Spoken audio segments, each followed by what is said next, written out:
Good morning to all. Now we going to discuss about full adder, full subtractor. In last theory classes, what is adder, what is subtractor, full adder.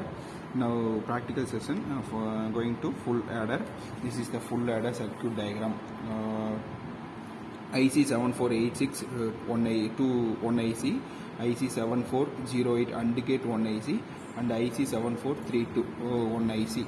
We need only 3 ICs. This is the truth table for full adder. 3 input, 2 output. One is sum and another one is carry.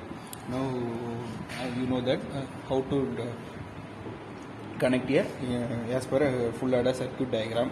And first one is 3 input. First on condition, all are 3 0, the output also 0 0, and one is on, B is on, the output